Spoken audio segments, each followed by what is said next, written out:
30 जून 2021 का जन्म है। समय 5:42 PM का है और जन्म स्थान उत्तराखंड डीडीहाट। इस जातक का जन्म पूर्वा भाद्रपद नक्षत्र के तृतीय चरण में हुआ है।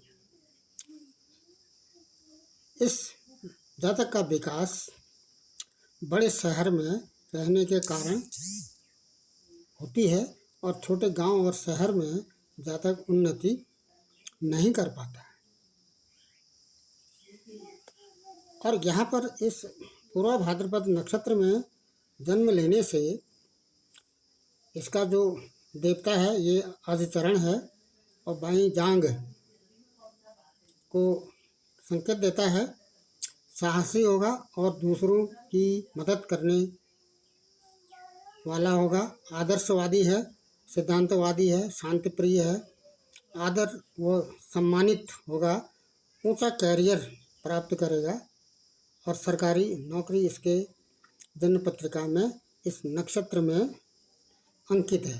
भाग्यशाली है और परिवार का नाम रोशन करने वाला बनेगा। इस फल विचार को जब हम स्पष्ट करते हैं तो यहाँ पर एक नक्षत्र का संदर्भ आता है। नक्षत्र है पूर्वा भाद्रपद।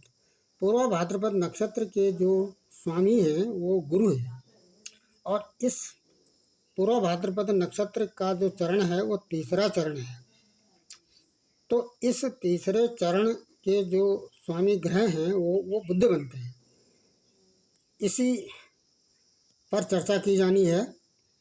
इसका नक्षत्र पूर्वा भाद्रपद कैसे आया और नक्षत्र का चरण तृतीय चरण कैसे आया, इसको समझने के लिए जैसा कि ये चंद्रमा को हम लेते हैं। चंद्रमा की डिग्री 28 डिग्री पश्चिम कला है। इस जन्म पत्रिका में चंद्रमा 11वें नंबर की राशि पर है। 11 का मतलब कुंभ राशि में है।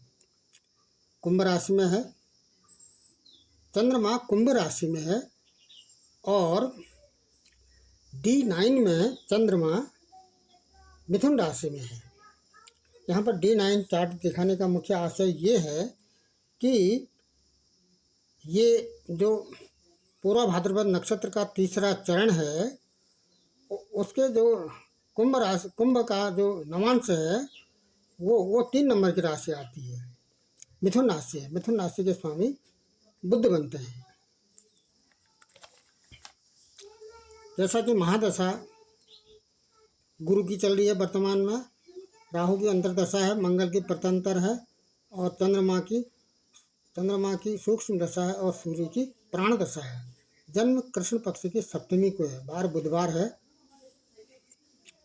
यहाँ पर यदि हम एक टेबल देखते हैं तो इस टेबल में जैसा कि ये जो टेबल है इस टेबल में पूर्वा भाद्रपद नक्षत्र का 3 पद लिखा है। अब ये पूर्वा भाद्रपद नक्षत्र का 3 पद कैसे आया इसको समझने के लिए ये राशियां हैं: मेष, वृष, मिथुन, कर्क, सिंह, कन्या, तुला, वृश्चिक, धनु, मकर, कुंभ और मीन। जब जन्म के समय पर चंद्रमा मेष राशि में होते हैं तो नक्षत्र का प्रारंभ पहले नक्षत्र से होता है। पहला नक्षत्र कौन सा है? अश्विनी नक्षत्र है। अश्विनी के 4 चरण होते हैं और भरणी के 4 चरण और कृत्तिका का 1 चरण। ये जो नवांश प्रारंभ यहाँ पर 1 है तो 1 से 9 तक इसके नवांश यहाँ पर 1 से प्रारंभ होगा और 9 में ये 9वें नवांश में समाप्त होगा। ये राशियाँ हैं और ये नक्षत्र कौन सी राशि में कौन सा नक्षत्र प्रारंभ होगा ये इसको स्पष्ट किया गया। जैसे मेष राशि है तो प्रारंभ 1 से होगा, 1 नंबर के नक्षत्र से होगा अश्विनी। 2 नंबर की राशि का प्रारंभ तीसरे नक्षत्र से होगा। तो ये एक क्रम चलता है 1 से लेकर 4 तक, 1, 3, 5, 7 7वां नक्षत्र होगा और 5 से लेकर 10 तक इसका दूना कर देते हैं। 5 दूनी 10, 6 दूनी 12 और 7 का 14वां नक्षत्र से प्रारंभ होगा, 8 का 16 में से, और 9, 10, 11, 12 में इसका दूना कर देते हैं, उसमें 1 जोड़ दें, 9 दूनी 18 और 1 19वां नक्षत्र। और 10 नंबर की राशि है तो इसका प्रारंभ 10 दूनी 20 21वें नक्षत्र से होगा। यहाँ पर हमें 11वें नंबर की राशि है, जन्म के समय पर चंद्रमा कुंभ राशि में 11 नंबर की राशि है, तो इसका प्रारंभ 23वें नक्षत्र से होगा। क्यों? क्योंकि 11 दूनी 22 और 23वां नक्षत्र। 23वां नक्षत्र कौन सा बनता है? धनिष्ठा नक्षत्र। अब इसके यहाँ पर चरण कैसे कितने आएंगे, इसके लिए भी एक क्रम बनाया गया है। जैसे 4, 3, ये रेखाएं दे रखी हैं, 1, 2, 3, 4, 4, 1, 2, 3, 2, 1, 4, 3, 2, 1। तो इसको अंगुली में भी हम गिन सकते हैं। ये 11वें नंबर का 2 में आएगा, 11वें नंबर का 2 में आएगा। क्यों आएगा? 4, 3, 2 और ये 1, 4, 3, 2, 1 से क्रम चलता है। और दूसरा चरण, दूसरे नक्षत्र के सभी 4 के 4 चरण आते हैं। इसमें 1, 2, 3, 4 का क्रम नहीं चलेगा, बल्कि सभी इसमें 4-4 चरणों में ले जाएंगे। और जो तीसरा नक्षत्र है उसमें यहाँ पर 4 से प्रारंभ हुआ था, तो यहाँ पर 1 से प्रारंभ होगा। 1, 2, 3, 4, 1, 2, 3, 4 और 1, 2 और ये 3 और ये 4। यहाँ तक बातें स्पष्ट हो गई हैं। अब 23वां नक्षत्र धनिष्ठा नक्षत्र है। इसके 2 चरण आएंगे। धनिष्ठा के बाद शतभिषा के 4 चरण आएंगे। शतभिषा के बाद पूर्वा भाद्रपद के 3 चरण आएंगे, क्योंकि एक राशि में केवल 9 चरण होते हैं। 2, 4, 2, 6, 6, 3, 9 चरण होते हैं। अब सीधे यहाँ पर आते हैं नवांश में। इस जन्म के समय पर चंद्रमा की डिग्री 28 डिग्री है, तो यह अंतिम 9वें चरण में आएगा। तो गिनती कहाँ से प्रारंभ होगी इसकी? 7 से। तो 7 से आगे गिनेंगे तो 7, 8, 9, 10, 11, 12, 1, 2, 3 नंबर की राशि आएगी। तो 3 नंबर की राशि के स्वामी, मिथुन राशि के स्वामी बुध बनते हैं। तो चरण के स्वामी यहाँ पर बन गए बुध, और नक्षत्र के स्वामी बन गए गुरु। नक्षत्र तो केशु, आचंभ, राजू, सबू ऐसे चलेंगे। अश्विनी से केतु होगा और भरणी से शुक्र होगा। इस तरह से ये केशु, आचंभ, राजू, सबू, केशु ऐसे इसे क्रम बनेंगे। दूसरी बात यह है, जब मेष राशि होती है तो इसका प्रारंभ 1 से प्रारंभ होता है, पहले नवांश से, और ये 9 तक चलेगा। अब दूसरी राशि होगी तो यहाँ भी एक क्रम है, 1, 10, 7, 4, 1, 10, 7, 4, 1, 10, 7 और 4।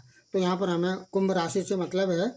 तो कुंभ राशि का जो प्रारंभ है वो 7 से होगा, तुला राशि से होगा, और नवांश से इसका चलेगा 3 तक। 7 से हम गिनना प्रारंभ करें तो 7, 8, 9, 10, 11, 12, 1, 2, 3 तक चलेगा, क्योंकि 30 डिग्री को 9 भागों में विभाजित यहाँ पर किया गया है। अब तीसरा इसका एक क्रम बनता है, वह एक, जब मेष राशि होगी तो मेष राशि का जो नवांश आएगा वह 1 से प्रारंभ होगा और 9 में समाप्त हो जाएगा। और यहाँ पर सीधे हम यहाँ पर आएँ तो ये 7 से प्रारंभ होगा, 3 में समाप्त होगा। तो क्या इससे निष्कर्ष निकला? इससे निष्कर्ष ये निकलता है कि राशि स्वामी तो 11 नंबर की राशि है, तो 11 नंबर की राशि के स्वामी शनि बनते हैं। 10 और 11 नंबर की राशि के स्वामी शनि बनते हैं। एक शनि ग्रह यहाँ पर सामने आए हैं। और दूसरा नक्षत्र 25वां नक्षत्र बनता है पूर्वा भाद्रपद नक्षत्र। कैसे बनता है? यहाँ पर इसको यदि हम देखें तो 2 नक्षत्र किसके आएंगे यहाँ पर? 2 चरण किसके आएंगे यहाँ पर? 23वें नक्षत्र के। ये 23वां नक्षत्र यहाँ पर पूरा हो गया। 24वां नक्षत्र क्या आया? ये शतभिषा का आया। इसके भी 4 चरण में इसकी डिग्री नहीं बनती है, क्योंकि इसकी डिग्री 28, चंद्रमा की डिग्री 28 डिग्री है। तो यह इसके इस चरण में आएगा। किसके चरण में आएगा? ये पूर्वा भाद्र, क्योंकि ये यहाँ पर तो ये नक्षत्र समाप्त हो गया है धनिष्ठा, और यहाँ पर शतभिषा भी समाप्त हो गया है। अब ये पूर्वा भाद्रपद नक्षत्र आया है, तो इसके तीसरे चरण में डिग्री के आधार पर ये तीसरे चरण में आएगा। क्योंकि ये इसका जो डिग्री है वो 28 डिग्री है, तो ये 30 तक वाले 26, 40 से 30 तक वाले में आएगा। और इसका जो स्वामी है गुरु बन जाएंगे। और इस प्रकार से यदि हम आगे देखें तो ये चरण के जो स्वामी हैं, क्योंकि ये तीसरी राशि में बनता है, इसका जो नवांश है, नवांश में यह तीसरी राशि में बनता है, तीसरी राशि के स्वामी बुध बनते हैं। तो इसीलिए यहाँ पर पूर्वा भाद्रपद नक्षत्र लिखा गया है और उसका पाद 3 लिखा गया, चरण 3 लिखा गया है। तो यदि हम इन ग्रहों को देखें, यदि महादशा देखें, तो वर्तमान में गुरु की महादशा है इस समय, जो 13 अक्टूबर 26 तक चलेगी, और राहु की अंतर्दशा है, मंगल की प्रत्यंतर दशा है, चंद्रमा की सूक्ष्म और पाणदशा सूर्य की चल रही है। तो यहाँ पर गुरु सामने आते हैं, तो गुरु की महादशा यहाँ पर चल रही है। बुध और गुरु के बीच में मित्रता नहीं है, इनके बीच में शत्रुता है, और शनि तो गुरु को सम मानते हैं, और बुध और शनि के बीच में भी सम का व्यवहार है।